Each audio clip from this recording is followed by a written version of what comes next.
Hey, what's up, team? This is Brad over at Roto Sports. We're gonna be changing things up today. I'm gonna be hosting. Todd's gonna be providing most of the content. We're gonna spend the majority of today talking about daily fantasy sports. It's a bit of a different thing than what we've done so far, as far as season-long rankings. Todd, what's up, man? Not much, man. All right, so we're gonna talk about some daily fantasy today. If you guys like winning money, which I would assume you do, because who doesn't like winning money? And obviously bragging rights over your friends. We're going to go over some daily fantasy processes and game selection. Full disclosure, Todd's kind of better at this than I am, so we're going to go ahead and give him the reins today. If you might have noticed, I've mostly handled a lot of the season long things. That's just Todd's really wrapped up in daily fantasy right now. So, my brother, what do you first focus on when you're preparing for your week in the NFL? Yeah, so the first thing I do every week after, like on Monday usually, is, you know, the lines come out in Vegas, and I kind of really examine those. You want to basically, like, points. That's a good way to identify projected point totals for a game, like how higher scoring environments, which games are more conducive to scoring, because nothing translates more to fantasy points than like real life NFL points. So that way you can kind of just go through the list of games and you can just circle and cross games out. Like, for example, week 1 we got Buffalo versus the New York Jets. It's got like a 20 implied run total. I'm still in baseball mode. Implied point total, where it's, you know, it's just something from an offensive perspective we can really just cross off. But in a low total like that, you might look at the defenses. Can I ask you a question about a game like that? Right? Yeah. In that game, we got guys like Bilal Powell who are like $4,900. Are you wiping them off your board because of the low point total, or? I mean, based on price, you might look at that. If someone's a really good value, you could look at them as like a flex and cash play. But like, what's the tournament winning upside for someone in a game that's projected for a team that's projected to score 4 points? What is someone, or for a team that's projected to score 2 touchdowns? He has to have both of them essentially for you to win a tournament with him. Okay, so that makes sense. That's someone like Bilal Powell is, if he's at a decent price, you could look at him as like a flex in your cash games. But really, for tournaments, it's not really somewhere you're going to want to go. Okay, all right. So you can really identify a lot of plays, not so much looking at specific players, but just like situations that you want to attack just from looking at the lines. Like, for example, running backs who are playing at home, who are favored, that really strongly correlates to volume. Like, running backs who are favored at home are more likely to be in a game script that they're going to be running the ball in the second half and they're going to get a lot of touches. Whereas running backs who are underdogs on the road, it's like the team is going to be playing catch up, and how many chances are they going to have in the second half? So like, those are the kind of things that you can really get from the lines that are really important. Like, that was important with LeGarrette Blount a lot last year. Was Patriots were always favored, or like someone. I mean, there are guys like David Johnson or someone is like they're basically immune to game script. But for players like LeGarrette Blount, who, you know, the Patriots just pounded the ball with him when they were up in the second half. That's something that you can learn from the lines. So is that logic as far as looking at the lines, right? Is that and picking the favorite home running back? Could that work both ways? Like, for like the pass, let's say we have a third down specialist and you're trying to find someone to plug in your flex play. So like for like a guy like Theo Riddick, let's say Theo Riddick on the road, right? Would that be? Should you look at that reversed or yeah, right? So the reverse. With running backs, I don't really like to take running backs on the road, except for someone. I mean, you could do someone who's like, they're going to be passing a ton in the second half. Yeah, I'm talking about specific like passing down backs, right? Like Giovanni Bernard, Theo. Like flex play. Yeah. No, for sure. Because if you can determine from the lines that they're going to be throwing a lot in the second half, then he's going to be on the field more than he would be if they're up by 3 touchdowns. Right? So that's just the kind of thing that you want to kind of deduce from the lines. And that the same thing you can do like with defenses. Like we just talked about Buffalo versus the New York Jets in week 1. The lowest total on the board, there's not a lot of points to be scored here. Right. And so you can kind of assume that, okay, these are 2 very, very bad offenses. So you might want to target the defense from this game because there's turnovers to be had. There's not a lot of points that are going to be scored. So like, play anyone against the Jets. Right, play any defense against the Jets. Yeah, I mean, right, exactly. Yeah. And the opposite goes for wide receivers. You want wide receivers who are, I mean, it's tougher with wide receivers actually because they're, if a team's going to score 3 touchdowns in the first half, that means the wide receiver might have done their damage already, but in the second half they might not have as much work. But you really quarterbacks and wide receivers you want from just the highest total teams, so that Right. you're not gonna load up on Jets and Rams wide receivers, Right. Got it.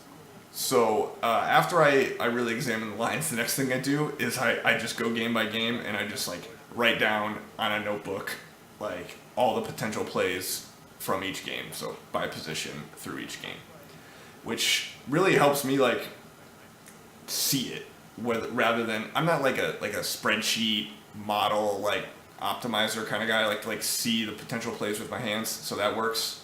That seems to work with me. It's like that way you can, once you get through the games, you can really see like your list. Okay, these are the quarterbacks that I've identified through my line research. These are the running backs that I've identified, and you can kind of narrow your list down from there. Right. Okay. And then I just consume as much content as I can from other smart people. I mean, this is the podcast that you really want to listen to, but there's a lot of good information out there from. I really love, he doesn't need our help, but Bill Simmons, the Guess the Lines podcast on Mondays. That's super helpful. That's super helpful for line analysis to kind of see. Is Guess the Lines? Is that Cousin Sal? Yeah, the Cousin Sal podcast on Mondays. Yeah, great podcast. So that's super helpful because those guys are really sharp when it comes to line setting and betting. Like, you can kind of get an idea of games that they think are going to go over or under. Like, is the total too high? Is the total too low? That kind of thing. So yeah, right. We're always trying to find guys who have the best value or have the best chances of scoring touchdowns, right? That's essentially what we're looking for in daily fantasy. Yeah, right. And like you said, you want to just attack the games that are more likely to score more touchdowns. That's what we really are looking for in the lines. Right. Like we get Saints Falcons with Saints at home. Like that's a day in your attack. Yeah, I mean, well, Falcons playing in Dome too, so that sucked, but.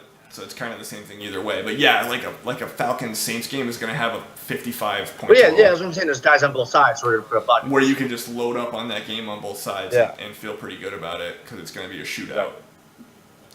And then after that, I really just I stay on Twitter and I kind of just follow practice reports, injury reports. Beat writers really who are close to the team, they really give out a really ton of good stuff that is really, really important because you need to find those running backs who are, due to injury going to be starting for $3,500 and, he's in line for 15, 20 carries. Your Quiz Rogers and all that.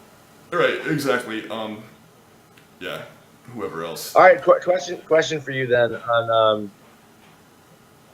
on that. So, all right, so a guy who's holding out like Le'Veon Bell for week 1, do we knock Le'Veon Bell down a peg even though he plays a shit defense, Cleveland? Nah. Because he's on the road, right, and he hasn't played at all in preseason or been in camp.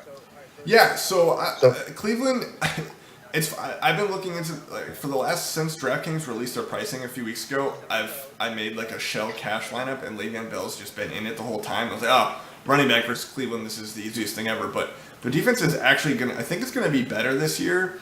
But we know the Steelers have the notorious road splits where Ben's not as good on the road, whatever. But and Bell is what 20% of your budget. Almost, yeah. He's like $9,800. $9,800, yeah. And last year, it was really easy to play him and David Johnson or him and Antonio Brown together because they didn't even reach 8,000 until week 7, and now they're starting off. They're starting off right at $9,800. But yeah, so like I was saying, you don't really worry too much about Ben's splits in week 1 because he's had a month to prepare and it's still kind of nice out. I don't really worry too much about that. But right now I'm playing Le'Veon Bell. I saw he's going to be reporting September 1st, so he'll have 10 days to get ready, and you have to assume he's going to be in football shape. And if he's on the field, they're going to give him the work. So I'm not really too worried about him.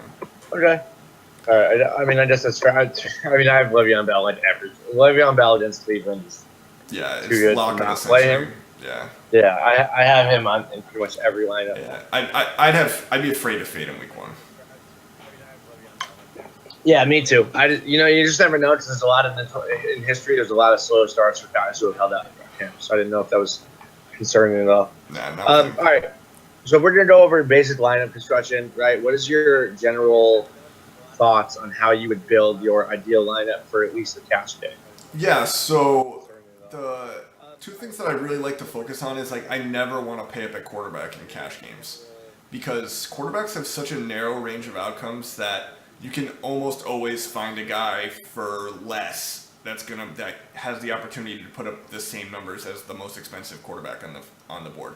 And like that doesn't happen really at other positions. It can happen, but the range of outcomes for a running back is so much wider than like if a quarterback has a bad game, he's still going to put up 12 points or 15 points, but that same quarterback could put up 30 points. It's not that hard for a quarterback to put up 25 points.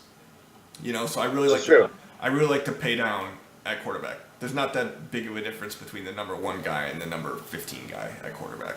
So that's one thing I like to do. And then the other thing I like to do is I like to pay down at tight end because tight end, the same thing in season long. You're just hoping. Cameron Brate was like the nuts. Best. Yeah, he's the nuts. You're just hoping they score a touchdown, and that's the same no matter what. So you just want to find the cheapest guy you can find with the chances that he scores a touchdown. That way you can I played CJ Fairwitz and Cameron Brate every week last year. Yeah, right. This year I think Austin Hooper is going to be that guy. But Yep, I think that too. Or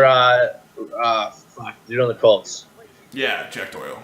Yeah, I actually played Jack Doyle last year. The week he scored 2 touchdowns, whatever. So with tight end, I just try to find the cheapest guy I can find that I think has a good chance to score a touchdown. So that's kind of my approach to that position.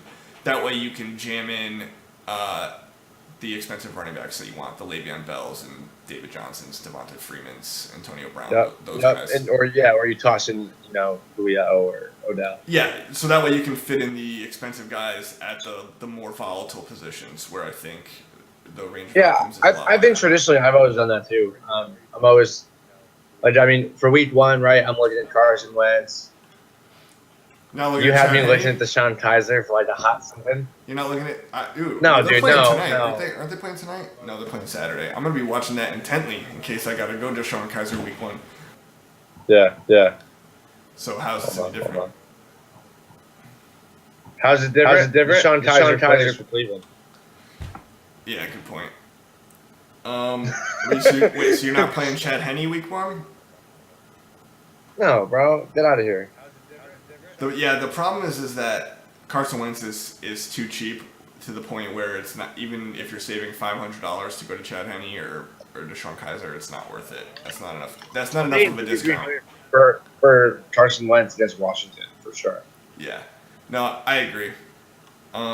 So that's kind of how I approach quarterback. I just try to find the cheapest guys that I can find because the range of outcomes are a lot. That's always been my strategy too, because quarterbacks don't really win you beat. Yeah, I played a fuckload of Kirk Cousins and Ryan Tannehill and guys like that last year. It's I think outside of tournaments, I never played Aaron Rodgers or Tom Do you know what Brady. I was really bummed about? I thought Marcus Mariota wouldn't be super expensive when they released their prices, and he was $6,800, and I wanted to die. Yeah, Mariota. It's because he's really good. Yeah, DFS, dude, DraftKings was not even fucking around. They knew. They're not fucking around this year at all with pricing. It's so sharp for week 1 that and they lowered the floor for quarterback pricing. Dude, Darren McFadden is $6,200. They were he's anticipating that suspension. That way, he's not the auto chalk for week 1. You have to make a decision on him. But it would have been him against the Giants. No one's even going to play him at $6,000. But if he was 3,500. Priced as a guy who's not really going to play, he would have been in 90% of lineups. That's a good point. Yeah. So another thing that I like to leverage is you always want to put your guy with the latest start time in your flex spot, because you want to give yourself outs if you're off to a slow start and say you're in a double up and you have a really highly owned guy in your flex, or a guy you think is going to be highly owned in your flex, and you're kind of not off to a strong start, you need to play catch-up, you can swap him out for maybe a lower-owned guy just to give yourself a chance to move up the standings, to leap over the guys who had all the chalk. So, like I said, Al Zeidenfeld famously last year, week 2, swapped out Eddie Lacy for Stephon Diggs going into that Sunday night game where he torched the Packers for $150 and 2 touchdowns and won $1 million.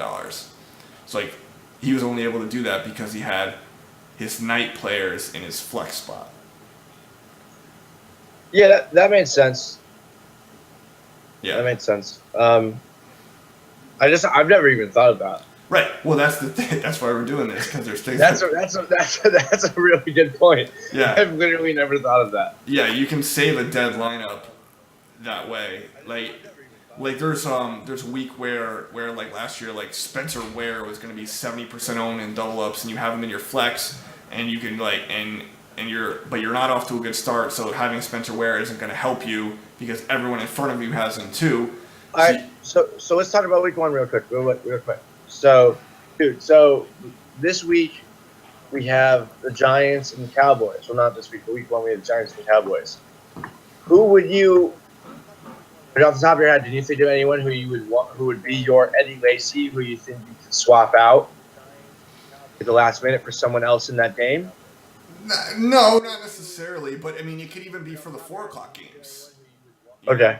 You know. Right. Right. If everybody you have going is at 1:00, you have one guy playing at 4:00. You put him in. He's in your flex. It's like, I mean, it's just something you want to give yourself the option to, whether you need it or not is whatever. But like, I mean, like someone like Odell Beckham, like you're gonna play him anyway. Like who are you? I guess if you had like a Jason Witten. Right, like who are you swapping off Odell Beckham for, right? Unless you're like, well, Des Bryant's going to be 5% owned and Odell's going to be 60% owned, then maybe you could swap to leverage that way. Like that's still something you could think at, or swap to Ezekiel Elliott or something like that. That feels like it would be a mistake. But yeah, but if you can't win money because your team is way behind and you need to get the lower guy. Yeah, okay, yeah. So I understand. It's like a Hail Mary throw, basically. It's like my team's already dead unless X happens. Right. Okay, I get what you're saying. Yes. So it's a dark throw. Yeah, but you just want to give yourself that option. Okay. Right. All right. So how do we go? So obviously, like DraftKings has a million different types of game types, right? So what is your process as far as selecting what games you play? Because I've mostly just played double ups. Yeah, and that's fine, and that's a good thing to do. But this is something that a lot of people don't really think about. It's like, oh, I'm playing $20 this week. I'm just gonna throw a team in the Millionaire Maker and try to win $1 million. So you have to like really ask yourself, what are you trying to get out of daily fantasy? Like, are you trying to like be a long-term profitable player over the course of the season? Are you trying to play $20 a week for a chance to win $1 million? Are you trying to play in friends leagues for your friends? Like, you have to kind of ask yourself these questions. So what if you were trying to beat all your friends and make money? Yeah, right. Well, So, I mean, you have to kind of just understand the games that you're entering, right? Like, if you're playing in double ups, like a lot of people probably don't know the difference between a double up and a 50-50. It's like, well, in a 50-50, only like 43% of the field gets paid. I mean, in a double up, sorry, like 43% of the field gets paid, but you double your money, so you make that extra dollar in a $5 double up or whatever. But in a 50-50, half the field will make $9 in a $5 double up. So the sites take their fees that way. So you just have to understand the kind of games that you're playing, the kind of lineups that you're building, the kind of player that you are. Like if you're someone who is like, I don't like to take a lot of risk, I want to just play the best plays, like you're more of a cash game type player. Cash game means double up 50-50 head to head, like 50% chance of making money. Yeah, that's what we play. Yeah, right. I play you head to head and beat you every week. Yeah. No, I mean 9-7 maybe. It was like 11 or 12-5 or something last year. I don't remember that. I don't know what you're talking about.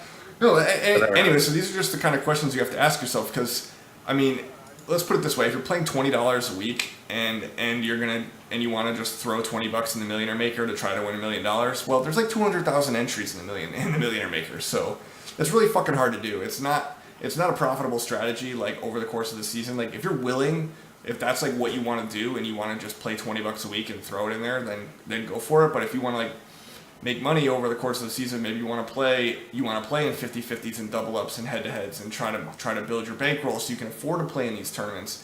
And something that like how I beat you every week, so I did double up that. Well, yeah, so that's fine too. But it's like, you know, and look at the not just the site fees, but the entry limits. Like there's single entry tournaments, 3 entry max, 20 entry max, 150 entry max, and it's really hard to win these really, really large field tournaments in NFL. Like if you're playing one lineup. So if you're playing one lineup, maybe play single entry. So do you recommend like looking for smaller? Yeah. Because So I think you and I discussed this off air. You like looking for smaller tournaments. what I've been doing in baseball, 40 people tournaments, 100 people tournaments. Yeah. So what I've just been kind of learning this myself over the course of this past NBA season and baseball season is like. I'm generally like a 1 to 3 lineup player. I don't mass entry. I don't play 20 lineups. I don't play 150 lineups. And I don't play super high stakes either. So I'll make one lineup and I'll throw it in like a $9 40-man tournament where first place is $100 or $125, and those are winnable tournaments. Like you can win those. You know what I mean? Like to win $100. Let's put it this way. To win $100 in like the big, let's say the big $4 20 entry max tournament they run every night on DraftKings for baseball, to win $100 in that, you have to come in like the top 0.0001% of scores. Like that's really fucking hard. Where other than like now you have a 1 in 60 or a 1 in 40 chance of winning first place and winning $100. It's just a much more profitable strategy for bankroll building, giving yourself. Playing in contests that you have a chance to win. That you're not just throwing darts at fish and hoping they fucking stick. It's just like you really need to pay attention to the contest you're entering, unless you just want to toss $20 in the Millionaire Maker and try to win $1 million and beat 200,000 people. But good fucking luck with that, you know. Yeah, especially with all the pros you have in there. All right, so now that we've covered like the basic lineup strategy and what to look for, let's just go over bankroll management. Like when you're picking games, right? Obviously, you have X amount in your DraftKings bankroll. Yep. Right. So how do you go about deciding how much you're going to spend in cash games, how much you're going to spend in tournaments? What is actually how much of your overall bankroll that you have on a weekly basis that you're going to put into the tournaments? Yeah. So this is obviously something that's going to vary by player, but to me, your bankroll is not necessarily what you have in your DraftKings account now, but it could be how much money are you willing to invest in fantasy football over the course of the season, right? So whatever that is, $25 a week, $50 a week. If you're playing $20 a week, then let's say your bankroll for the season is $320, and you're playing 1/16 of it a week, and that's fine.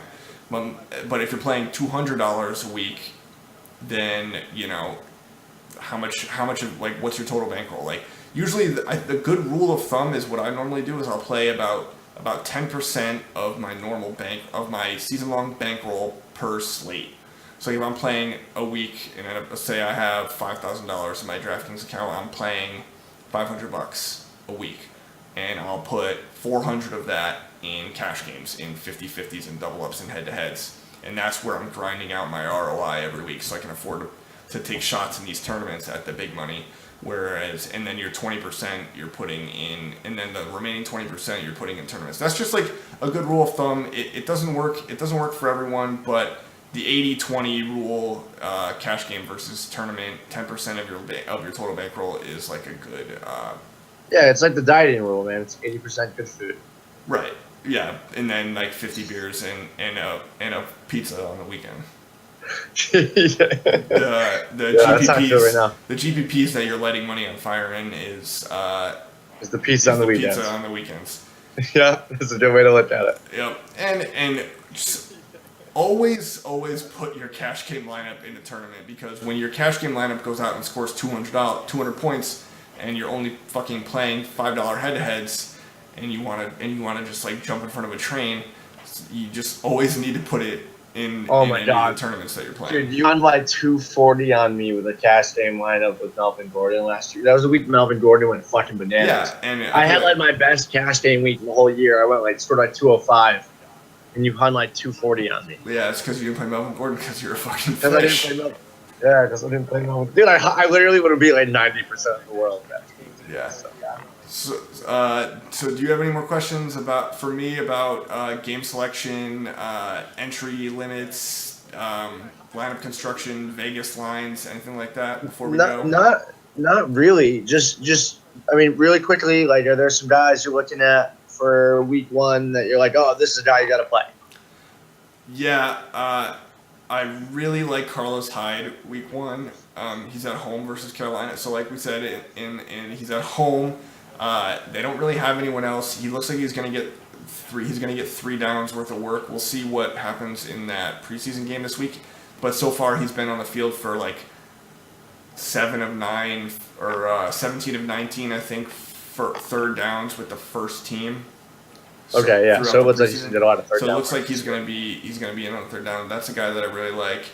And I really Carson like. Wentz is obviously the go-to quarterback, right? He's the if you did 300, he feels like the guy you gotta go for. Yeah. Quarterback. So I think like if DeShone Kizer plays well this week on Saturday in the dress rehearsal preseason game, that he's gonna be a really trendy pick for week 1, the way Dak Prescott was last year. And he's got that. He can run, so he's got that upside. But Carson Wentz can run too, and he's only $500 more, and that offense I just think is a lot better, and the matchup's a lot better, and just a lot better. So I don't see in cash games away off of Carson Wentz right now. Okay. Yeah. And then as of right now, I have both Le'Veon Bell and David Johnson in my cash game lineup with. All right, but our cheap shot running back, right? It's gotta be Quiz Rogers now. I think it should be Carlos Hyde. I think he's a better raw play for $300. What's Carlos? He's $300 less. He's $4,600. Oh shit! Yeah, so I think he's a better play in a vacuum than Jaquiz. I didn't realize he was cheaper. He's obviously a better player, and he's going to get the 3rd down work. And I actually think the Jaquiz Rogers thing's a little overblown because when he was getting 30 touches, Charles Sims was out. Charles Sims is back. Yeah, he sucks though. Jaquiz is a good Charles play. Sims is getting passing down work in Tampa Bay. Jaquiz is a good play. Like I think a viable strategy is to play one of either DJ or Le'Veon with Bell and Jaquiz, and then you can kind of get some money to pay up at tight end or some wide receiver spots. Another guy I really like is JJ Nelson for week 1.